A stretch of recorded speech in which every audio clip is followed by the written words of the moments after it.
প্ৰাক্তন মুখ্যমন্ত্ৰীৰ ল'ৰা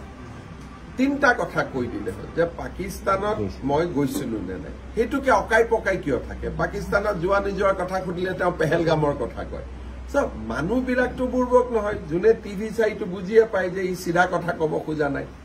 সব 15 দিন পাকিস্তানত থাকি অহাটো হয় নে ইমান ধুনীয়াকৈ নামাজ পঢ়িব ক'ত শিকিলে আমাৰ অসমত আৰু ভাৰততো ট্ৰেইনিং ইনষ্টিটিউট নাই সো 15 দিনতে নামাজ পঢ়ি আহিলে নেকি আপোনাৰ পত্নীয়ে পাকিস্তানৰ এনজিঅ'ৰ পৰা দৰমহা লৈ ভাৰতত যদি কাম কৰে তাতকৈ পাকিস্তানী এজেন্ট বুলি আৰু কিবা ডাঙৰ প্ৰমাণ লাগে নেকি মই কাম কৰিছো ভাৰতত মোৰ দৰমহা আহিছে পাকিস্তানৰ পৰা তাৰ বাদে আৰু কি লাগে লাষ্টত মই ইমান দিন আৰু এটা কথা নোকোৱাকৈ ৰাখিছিলো যে আপোনাৰ পত্নীৰ নাগৰিকত্ব কি আছে কি নাই বাদ দিয়ক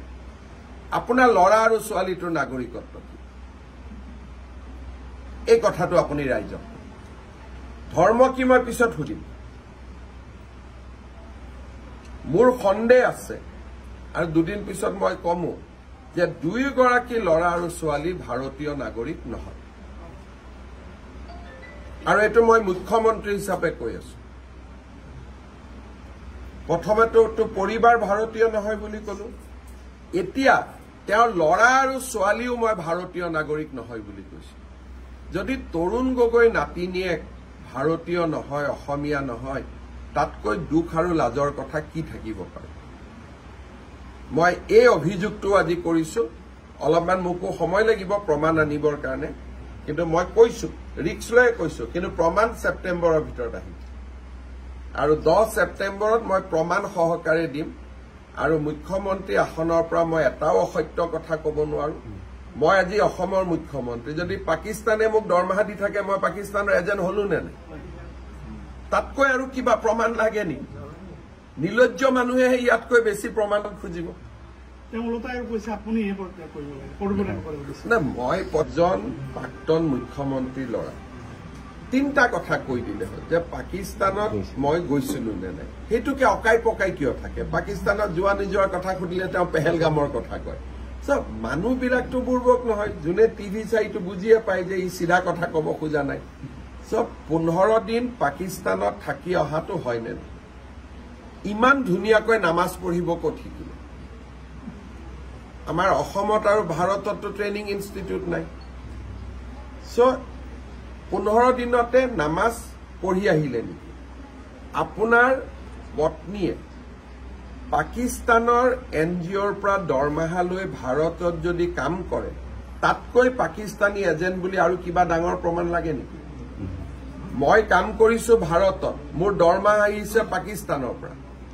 তাৰ বাদে আৰু কি লাগে লাষ্টত মই ইমান দিন আৰু এটা কথা নোকোৱাকৈ ৰাখিছিলো যে আপোনাৰ পত্নীৰ নাগৰিকত্ব কি আছে কি নাই বাদ দিয়ক আপোনাৰ ল'ৰা আৰু ছোৱালীটোৰ নাগৰিকত্ব কি এই কথাটো আপুনি ৰাইজক ধৰ্ম কি মই পিছত সুধিম মোৰ সন্দেহ আছে আৰু দুদিন পিছত মই কমো যে দুয়োগৰাকী ল'ৰা আৰু ছোৱালী ভাৰতীয় নাগৰিক নহয়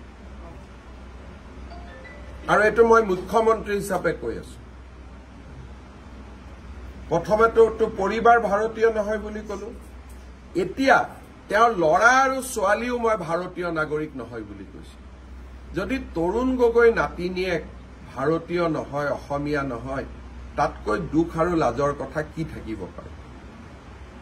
মই এই অভিযোগটো আজি কৰিছো অলপমান মোকো সময় লাগিব প্ৰমাণ আনিবৰ কাৰণে কিন্তু মই কৈছো ৰিক্স লৈ কৈছো কিন্তু প্ৰমাণ ছেপ্টেম্বৰৰ ভিতৰত আহিব আৰু 10 ছেপ্টেম্বৰত মই প্ৰমাণ সহকাৰে দিম আৰু মুখ্যমন্ত্ৰী আসনৰ পৰা মই এটাও অসত্য কথা ক'ব নোৱাৰো মই আজি অসমৰ মুখ্যমন্ত্ৰী যদি পাকিস্তানে মোক দৰমহা দি থাকে মই পাকিস্তানৰ এজেন্ট হলো নে নাই তাতকৈ আৰু কিবা প্ৰমাণ লাগে নি